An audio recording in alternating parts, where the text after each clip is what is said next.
লাল বেনারসি পরে বাসর ঘরে বসে আছে অনু। অনুর সদ্য বিয়ে হয়েছে একজন বিপত্নিক পুরুষের সঙ্গে, যাকে অনু কখনো ভালোভাবে দেখেনি। আর দেখবেই বা কি করে? দেখতে এসে হঠাৎ করে বিয়ে হয়ে যায়। লোকটাকে না ভালোভাবে চিনতে পারলো, আর না ভালোভাবে চিনতে পারলো তার আগেই বিয়ে হয়ে গেছে। অনু শুধু জানতো লোকটা এর আগেও আর একটা বিয়ে করেছিল, একজন বিপত্নিক লোককে। অনুর মতো একটা শিক্ষিত মেয়ে কোনোভাবে বিয়ে করতে রাজি ছিল না, শুধুমাত্র বাবার কথা রাখতে গিয়ে বিয়েটা করেছে। বাবা শুধু বলেছিল ছেলেটা ভীষণ ভালো, এই বিয়েতে অমত করিস না মা, আমি ওনাদের কথা দিয়েছি। বাবার কথা রাখতেই নিজেকে বলে দিলাম। জানি না লোকটা আদৌ ভালো হবে কিনা। আগের স্ত্রী কেন মারা গেল? শুনেছি লোকটা নাকি একজন বড় নামকরা ডাক্তার, আয়জান আনসারি। এসব ভাবতে ভাবতেই হঠাৎ রুমের দরজা খোলার শব্দ হলো। অনু তাকিয়ে দেখে পাঞ্জাবি পরে একজন সুদর্শন পুরুষ রুমে এসে দাঁড়িয়েছে। লোকটা বিছানায় এসে বসলেন। অনেকক্ষণ ধরে বসে আছেন, কিন্তু কিছু বলছেন না, চুপ হয়ে আছেন। আপনার নাম কি? আমি একটু চাপা কণ্ঠে জবাব দিলাম, অনুজাহান। আপনি আমার সম্পর্কে সব জেনে শুনে এই বিয়ে করেছেন তো? কোনো অজানা কিছু নেই তো? জি, আমি জানি আপনার এর আগে বিয়ে হয়েছিল, স্ত্রী মারা গেছেন। ওহ, তাহলে সব জানেন।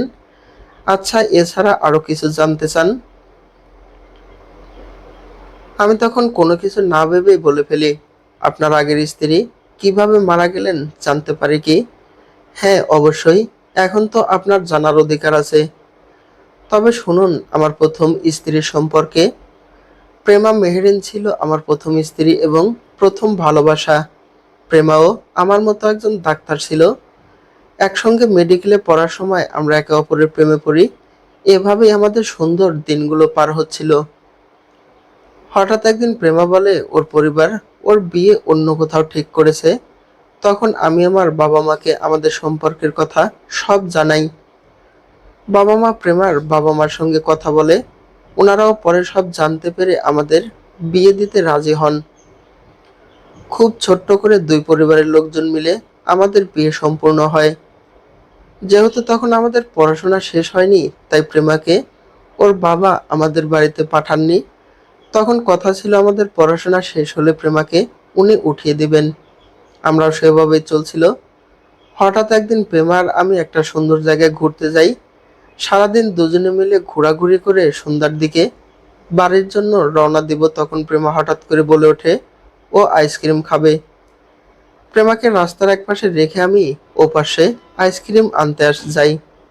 আইসক্রিম কিনে যখন ফিরছিলাম, তখন দেখি ওপার পাশ থেকে একটা নিয়ন্ত্রক হারানো ট্রাক এসে প্রেমাকে পিছন থেকে ধাক্কা মারে, আর প্রেমা ঘটনাস্থলে মারা যায় অ্যাক্সিডেন্ট।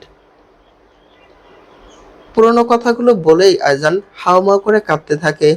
ওনার কান্না দেখে আমার ভীষণ কষ্ট হয়। উনি কতই না ভালোবাসতেন ওনার প্রেমাকে। আমি মা বাবাকে বারবার মানা করছিলাম আমি আর বিয়ে করব না, প্রেমার স্মৃতি আঁকড়ে ধরেই আজীবন থাকব।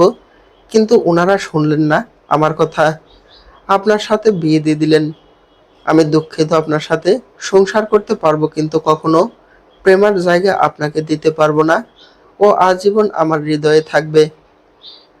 আমি ওনার কথায় কিছু বলিনি। কাউকে জীবন দিয়ে ভালোবাসা তো পাপ না, আর তার স্মৃতি আঁকড়ে ধরে বেঁচে থাকাও তো পাপ না। যদি প্রেমার স্মৃতি ওনার কাছ থেকে কেড়ে নেই, হয়তো উনি আর বাঁচবেন না। ওনার সব কথা শুনে ওনাকে আমি আশ্বাস দিয়ে বললাম, চিন্তা করবেন না, আমি কখনো আপনার প্রতি অধিকার কাটাতে আসবো না। যে যাকে একবার মন থেকে ভালোবাসে তাকে এত সহজে ভুলে যাওয়া সম্ভব না। আমি আপনার আর প্রেমার ভালোবাসাকে সম্মান করি।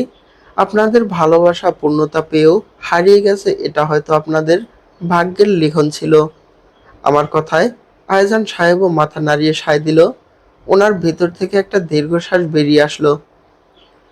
মানুষটা সঠিক হলে ভালোবাসা প্রকৃত অর্থেই সুন্দর। বেঁচে থাকুক পৃথিবীর সকল ভালোবাসা। সমাপ্ত। গল্প দ্বিতীয় বিয়ে, লেখা ইসরাত সুলতানা আশা।